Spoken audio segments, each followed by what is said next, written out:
Salut, c'est Romain. Bienvenue dans l'épisode 22 du podcast Parlons Design. Aujourd'hui, j'interviewe Bastien Mérico, directeur artistique digital à Atecna Lille, mais aussi créateur de la chaîne YouTube Bastille, sur laquelle il parle bien évidemment de web design.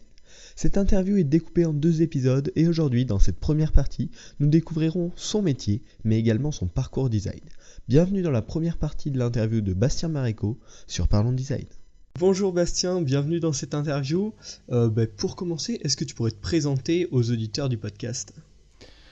Ok, salut et déjà merci de m'avoir invité ici. Donc moi je m'appelle Bastien, mon taf c'est designer d'interface. J'ai 28 ans et j'habite à Lille et je bosse dans ce métier-là depuis environ une dizaine d'années on va dire. Et récemment je me suis lancé dans l'aventure YouTube où j'ai décidé de commencer à faire des petites vidéos pour partager aussi bien mon savoir-faire que ma vie au quotidien dans mon taf en fait. Merci à toi déjà d'être venu dans ce podcast. Et puis on va en profiter justement pour que tu permettes à tout le monde de partager ton expérience et de nous parler aussi un peu de ta chaîne YouTube. Ce qu'on va faire, c'est que dans un premier temps, on va parler de ton taf, de ce que tu fais, comment tu es arrivé avec ton parcours. Et puis pour finir, on parlera de ta chaîne YouTube et des conseils que tu pourrais donner aux jeunes designers qui voudraient faire comme toi finalement.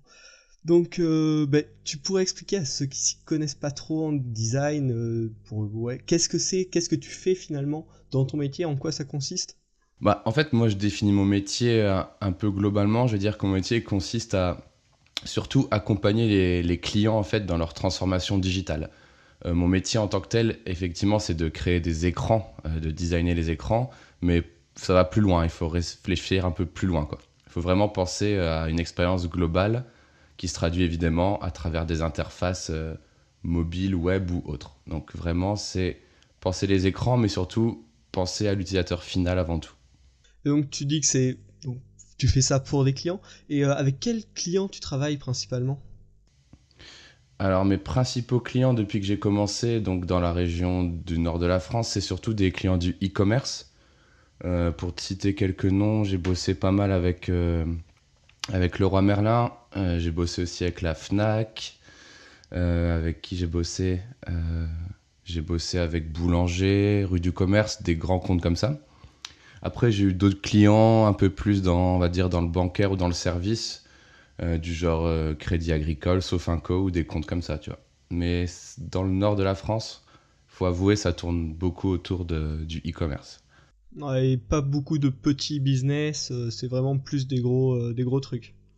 Ouais, alors ça c'est plus dû à mon parcours. J'ai bossé principalement dans une grosse boîte qui s'appelle Capgemini, donc forcément j'avais accès entre guillemets aux gros comptes que la boîte avait. Donc ça, c'est aussi ça qui a un peu joué dans mon parcours. Ok, bon, et du coup pour réaliser ces projets à chaque fois, quels outils tu utilises et quels outils tu pourrais conseiller d'apprendre pour devenir designer finalement, qui t'aident dans ton métier ? Alors très récemment, comme beaucoup de designers, je suis passé de la suite Adobe pour aller vers un logiciel un peu plus dédié à l'interface qui s'appelle Sketch. Je pense que pas mal de gens connaissent aujourd'hui. J'utilise du coup beaucoup Sketch au quotidien, couplé avec un outil de prototypage du genre InVision, mais ça pourrait être d'autres outils, mais actuellement je suis beaucoup sur cet outil-là. Donc je fais vraiment le duo Sketch pour le maquettage et InVision pour le prototypage. Après, ça ne veut pas dire que j'ai abandonné les outils de la suite Adobe, évidemment. J'utilise toujours Illustrator pour faire tout ce qui est design vectoriel, par exemple pour dessiner un picto, pour faire une illustration, etc. Et je vais utiliser Photoshop pour de la retouche d'image. C'est vraiment pour travailler tout ce qui est en pixels. Voilà, j'ai toujours été très étonné par les gens qui utilisaient Photoshop pour faire des interfaces mobiles depuis toujours. Moi, j'étais déjà plus pour la team Illustrator à l'époque, mais aujourd'hui, il faut vraiment se dire chaque logiciel a son usage. Donc Sketch pour l'interface, Illustrator pour l'illustration et les dessins de picto, et vraiment Photoshop pour la retouche de photos finalement. Ouais, Voilà.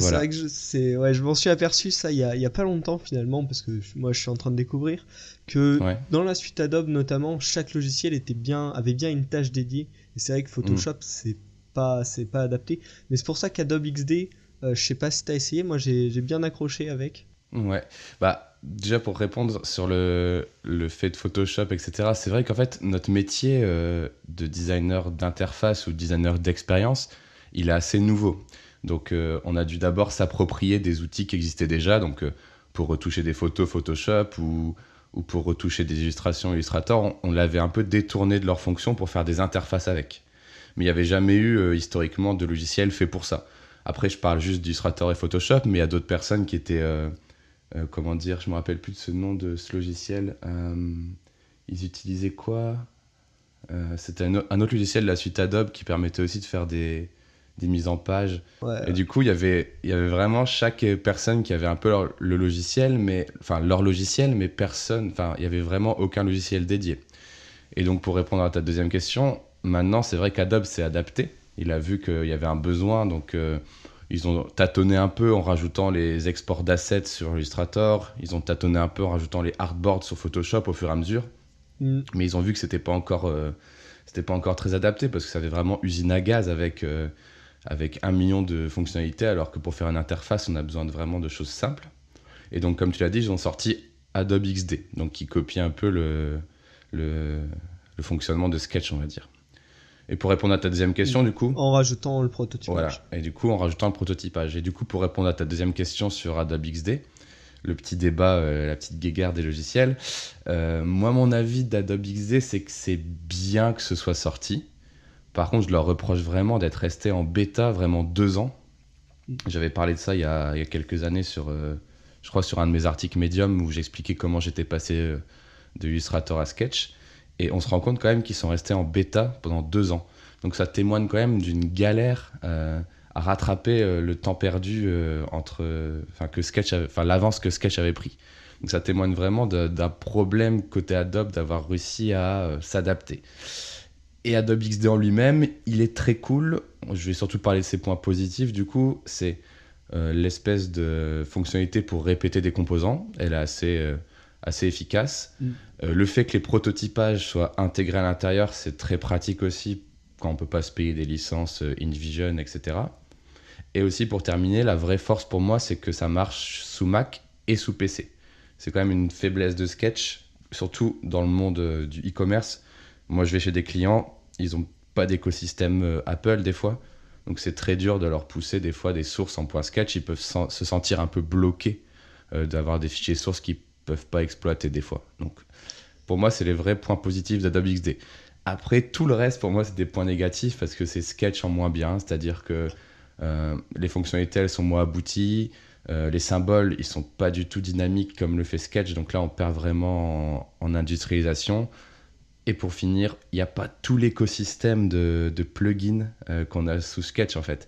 Une espèce de communauté hyper puissante qui fait qu'à n'importe quel problème, il suffit de googler mon problème Sketch plugin et il y a bien un gars qui l'a développé. Donc ça, c'est vraiment une force de ouf que Sketch a aujourd'hui. Ouais, je sais pas ce que t'en penses toi, mais moi, c'est vraiment ce que je ressens. Ouais, si finalement c'est une bonne idée sur le concept, mais ça a pris trop de retard à être mis en place en fait pour qu'il y ait une communauté forte qui se construise autour. Après, quand mes clients ils me demandent ce que je pense de Adobe XD, moi je leur dis, bon, effectivement, c'est moins bien, mais si vous devez faire une interface sur votre PC, allez-y directement, ouvrez pas Photoshop, arrêtez, allez-y, c'est bien quand même. Enfin, c'est quand même une bonne chose par rapport au reste de la suite Adobe pour l'interface. Ouais, pour ça. Donc c'est quand même super que ce soit sorti finalement. Tu vois. Oui, mais je suis plutôt d'accord et moi je l'utilise pas mal parce que c'est vrai que je trouve que c'est en fait très simple à utiliser et tout à fait. du coup, ouais, quand il y a des petits trucs à faire, c'est plutôt pratique. Et pour information, le logiciel dont on cherchait le nom tout à l'heure, c'est Muse CC. MUSECC. Ouais, il y avait Muse et il y en avait encore un autre encore plus vieux. Alors attends. Ah ouais, là, comment ça s'appelait? C'est plus dans mes. Ouais, moi je suis vieux, tu sais. Finesse, c'était une icône. Finesse, je sais plus. Il y a même des gars qui faisaient du design sur InDesign. Je sais pas comment ils faisaient, mais. Donc une nouvelle question sur ton métier. Qu'est-ce que finalement tu aimes et quels sont les points négatifs cachés que tu n'aurais pas vus aux premiers abords dans le métier d'UI designer, UX designer? Basiquement, ce que j'aime dans mon métier, c'est, on va dire, être créatif. Enfin, la face créative de la chose. Donc c'est vraiment imaginer, trouver des solutions par le rendu graphique en fait. C'est ce qu'on nous demande en fait, c'est traduire un besoin par une interface. Donc moi ça ça satisfait ma créativité, on va dire. Et il y a une autre chose que j'aime beaucoup, c'est aussi de voir le rendu de son travail à la fin de la journée ou à la fin de la semaine. Il y a des métiers où on produit de la valeur, mais c'est une valeur qui n'est pas palpable, on va dire. Alors que là, vraiment, on a son rendu, on a son prototype, on a son image, on a son illustration. Et pour moi, c'est quelque chose d'assez agréable dans ma vie de pouvoir voir ce que je fais et puis de travailler comme ça. Donc ça, c'est un truc positif pour moi. Ouais, d'avoir vraiment, oui, un rendu final. Et du coup, le négatif, t'as des points négatifs? Attends, j'ai peut-être encore d'autres points positifs. J'aime bien aussi le... Ah bah oui, oui. Ouais, je vais y aller quand même. J'aime bien aussi le fait de... Fais-toi plaisir. J'aime bien aussi le fait de savoir que j'ai amélioré l'expérience des utilisateurs finaux, en fait. Ça, c'est vraiment quelque chose d'agréable. Quand l'application ou le site web sort, de voir comment c'est accueilli. Pour moi, c'est quelque chose qui m'anime aussi, qui me donne envie de bosser. Et pour finir, il y a un autre aspect que j'aime bien du travail, c'est l'aspect un peu plus technique.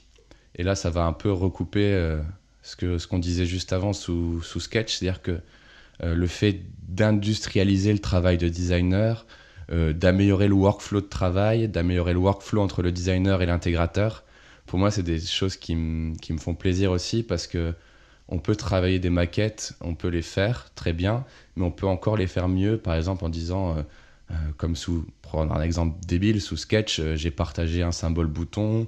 Dans ce symbole bouton, je peux customiser la couleur et la police. Du coup, j'assure que tous les boutons, ils auront le même rendu, aussi bien dans les maquettes que sur le produit intégré au final.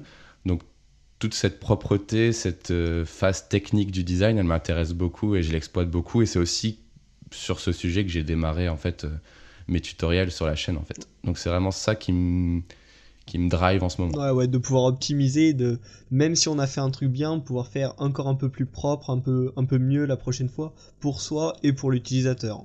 Ouais, c'est vrai que le travail de designer, encore une fois, si on regarde un petit peu en arrière, il était très mécanique, c'est-à-dire tu me fais 10 écrans, bah, je faisais 10 fois un écran .jpeg où je recopiais plusieurs fois mon travail, plusieurs fois le header ou plusieurs fois l'illustration ou plusieurs fois le bouton.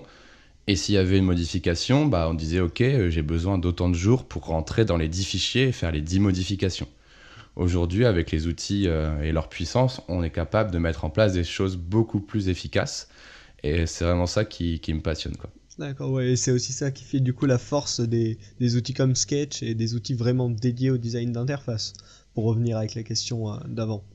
Ouais. Ouais, tout à fait. Après, il y a les outils et puis il y a les bonnes façons de les utiliser. Donc, ils proposent des choses, mais c'est à nous aussi de les utiliser comme il faut pour qu'ils soient vraiment très efficaces. D'accord, super. Et du coup... Et puis, pour le point négatif, ouais. Donc, c'était vraiment histoire d'en trouver un parce que j'avoue que moi, je kiffe bien ce que je fais en ce moment. Je dirais, point négatif, c'est qu'il faut être quand même assez patient ou assez humble dans le sens où certaines fois, on va faire beaucoup, beaucoup, beaucoup d'allers-retours avec son client ou avec ses collègues pour trouver la solution. Donc il faut jamais baisser les bras et jamais être trop s'attacher, être prêt à retourner en arrière ou à annuler ce qu'on avait fait parce que c'est pas faisable techniquement, etc., etc. Vraiment, toujours garder la pêche, même après avoir eu des retours ou des bloquants qui vous empêchent de faire la meilleure solution en fait. Je sais pas si tu vois ce que je veux dire, mais voilà, il faut apprendre avec l'âge à être plus à la cool sur cet aspect-là parce qu'il y aura toujours des choses qui passeront pas, des choses qui finiront à la corbeille même si on a passé plusieurs semaines dessus, quoi. Ça, on pourra pas l'éviter.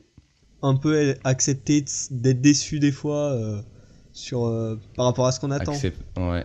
Ouais, évidemment, accepter la critique, ça c'est une chose évidente, mais voilà, accepter que des fois il y a des contraintes projet ou des contraintes techniques, etc., qui vous empêcheront de faire l'animation de ouf ou la page d'accueil de ouf que vous aviez proposé et qu'il va falloir des fois supprimer ça et repartir sur un truc que vous aimez moins mais qu'il va falloir terminer quand même. Ouais.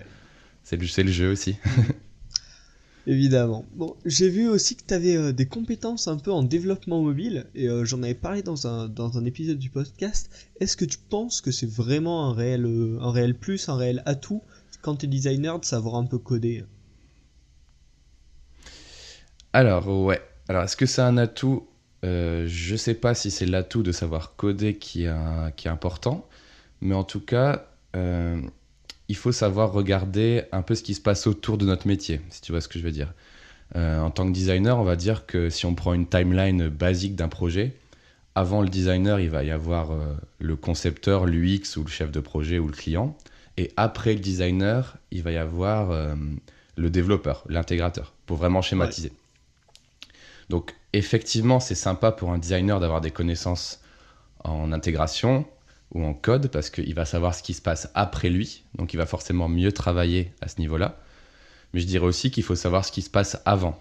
Donc en gros, bien sûr que des compétences en intégration, ça permet de travailler un peu mieux, mais en fait, globalement, le conseil, ce sera peut-être de connaître ce qui se passe autour de nous dans la timeline du projet pour assurer 100% de cohérence entre ce qu'on conçoit au début et ce qu'on va sortir à la fin. ouais. Voilà, faire vraiment partie de l'équipe du début à la fin, pas être juste l'équipe de design qui fournit son design et qui s'en va. C'est ça, je pense, qui est Ah, important d'accord, aussi. donc finalement pas juste s'y connaître un peu en code, mais s'y connaître aussi un peu en marketing, en tout, oui, en tout ce qui va t'entourer.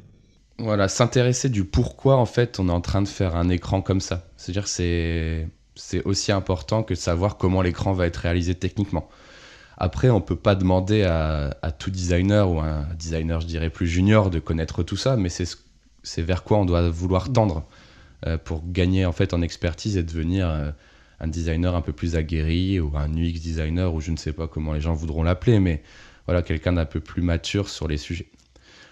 Par contre, Ouais, un peu plus complet finalement. un peu plus complet et du coup avec des vraies convictions, que ce soit sur des phases de conception ou d'expérience ou sur des phases d'intégration technique.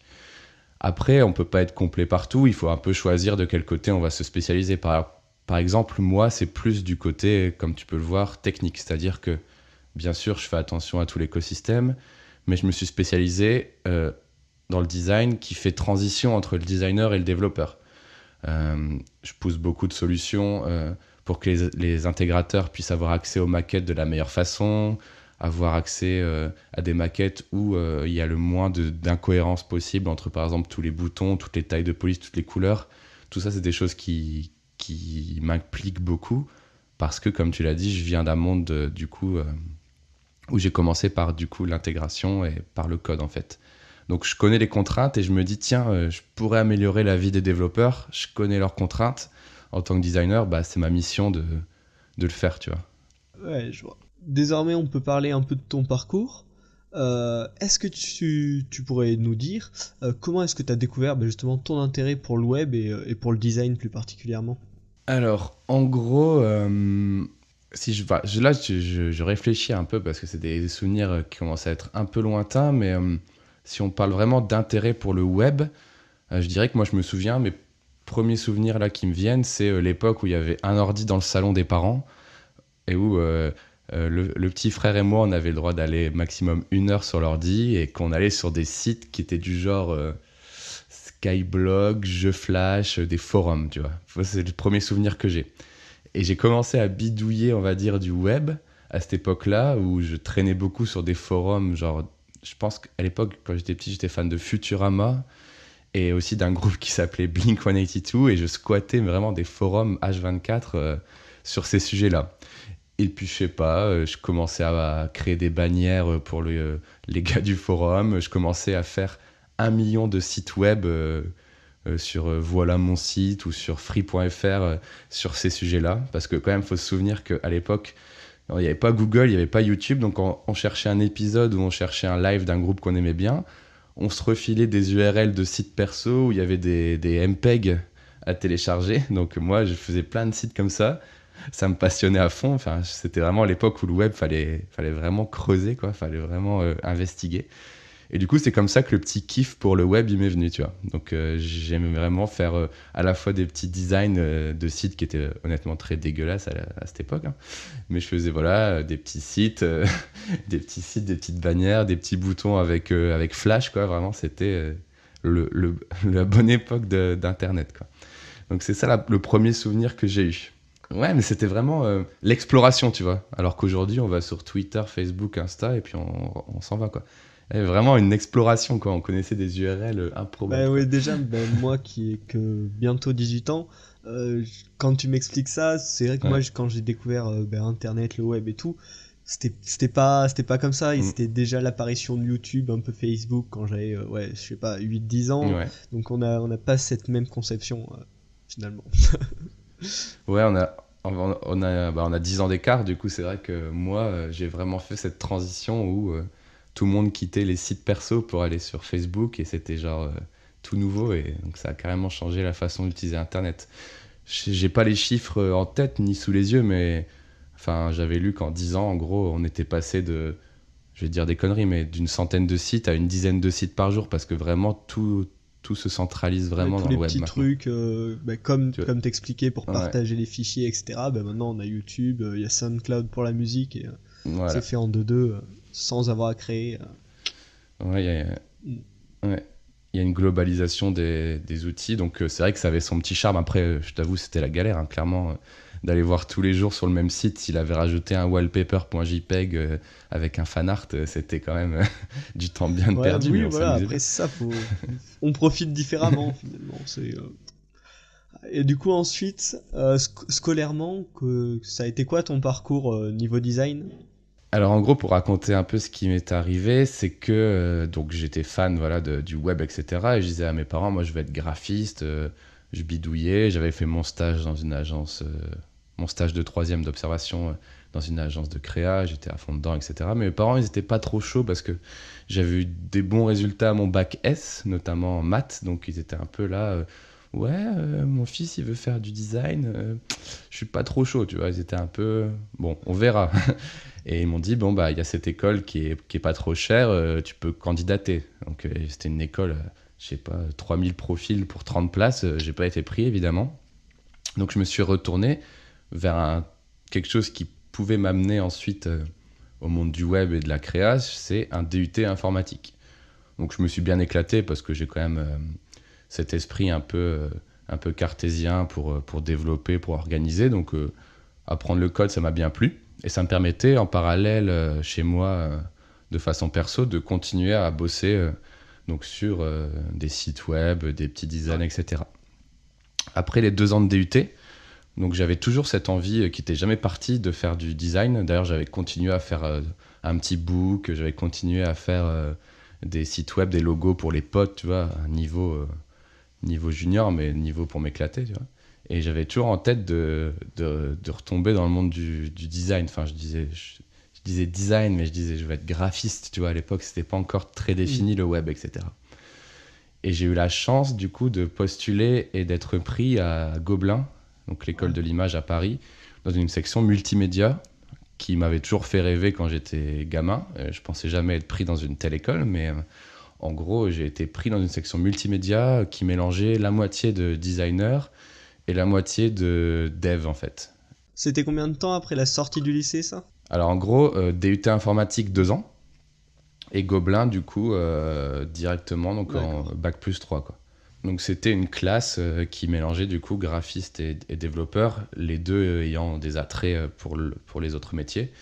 Et j'ai passé une année de ouf où j'ai eu des intervenants assez cool dans l'école à Paris où j'ai appris aussi bien le PHP, l'HTML que After Effects, Illustrator, Photoshop, tu vois, c'était vraiment hyper cool. Et on a eu nos premiers cours de design d'interface. Donc c'était hyper primaire, hyper basique, mais c'était vraiment très cool. Et on a eu aussi nos premiers cours de développement en Objective-C sur Ouais. iPhone. Et là, pour moi, c'était genre une révélation.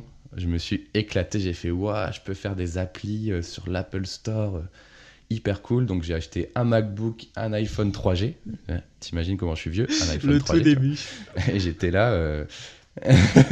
D'ailleurs, attends, je l'ai là. Ouais, j'ai mon iPhone 3G ici dans les mains, qui a Waouh. éclaté il y a pas longtemps Ah oui, d'ailleurs. j'avais vu ça dans une de tes dernières vidéos.